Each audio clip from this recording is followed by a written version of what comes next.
I'd like to speak to that. Please. So, as I said, before my brother got murdered, that's something I was doing.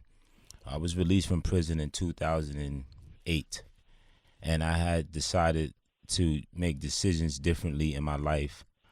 And something that stuck out to me years before my incarceration, where I was in a shootout and I was waiting to shoot and kill somebody, and his brother came downstairs while I had the gun in my hand and talked me out of it because I had a relationship with the brother.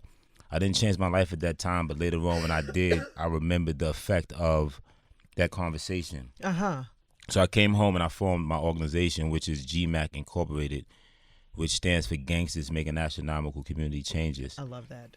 We're located in East Flatbush in Fort Greene, Brooklyn, and I have a team of individuals who do violence interruption. So every day they're canvassing the neighborhood and mediating conflicts with those who are most at risk to shoot or be shot, including providing risk reduction programs and plans for the individual. So when we identify someone who is a shooter, we bring them to our office and we figure out what is the cause of that individual and the things that they don't have that's direct them towards that path to be a shooter or eventually be shot and incarcerated. And we've been able to change our communities like that. If you look me up and look at my organization, you see information online where we've had the decline in shootings from 2012 to 2015 in East Flatbush, where People Magazine actually did an article on me, and they did the research where they document 30% decline in gun violence over there. And then in 2018, we was given credit for a 67% decrease in murders in our area. Wow. Right? And the ability, that's amazing. Thank you.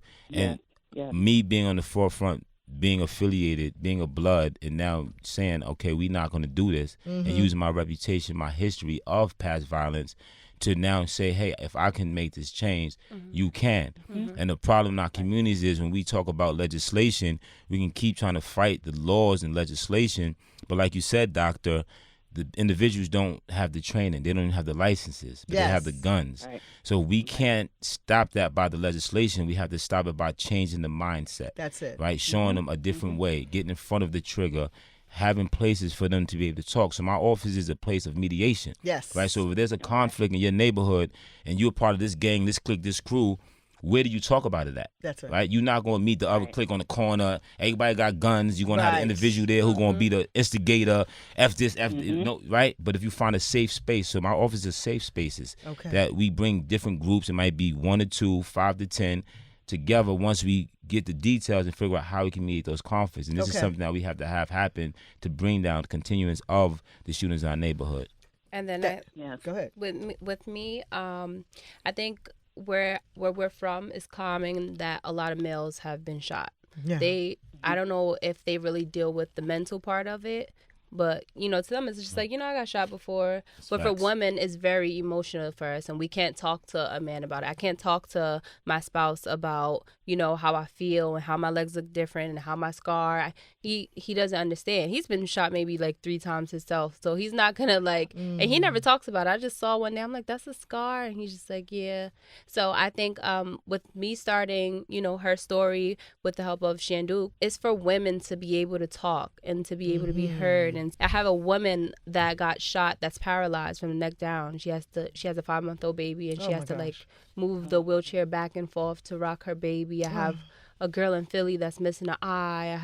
And they have nobody to talk to. So I made a group chat on Instagram, which has maybe 30 women now that's all been shot. And I just want to create a space for women to talk and to be able to identify. Right. So me with that as an organizational leader and being in this work and understanding how to get in front of the violence in my communities, I haven't been shot. I've been blessed to not be shot. Even though I was out there carrying guns in shootouts.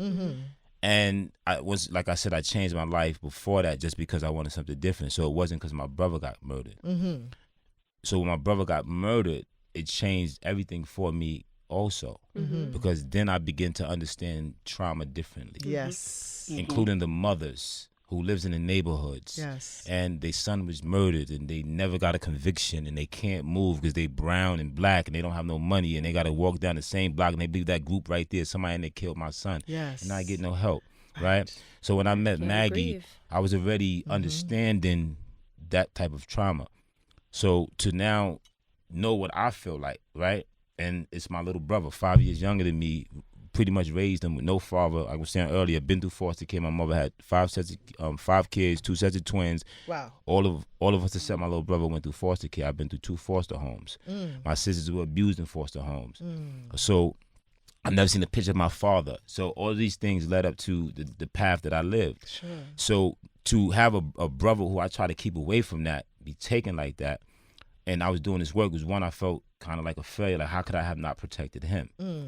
But now realizing and listening to her, and when I met her and listened to the pains and her stories, and I said, I have to do something to help that, right? In the name of my brother and others, to understand that trauma, because I can't do certain things now. Like, I be riding the car and I'm listening to Power 105 and they say, Tuesday at Urban Plaza, Oh. Yes. you know, and it's just trauma all over Yeah. again. Oh, So, absolutely.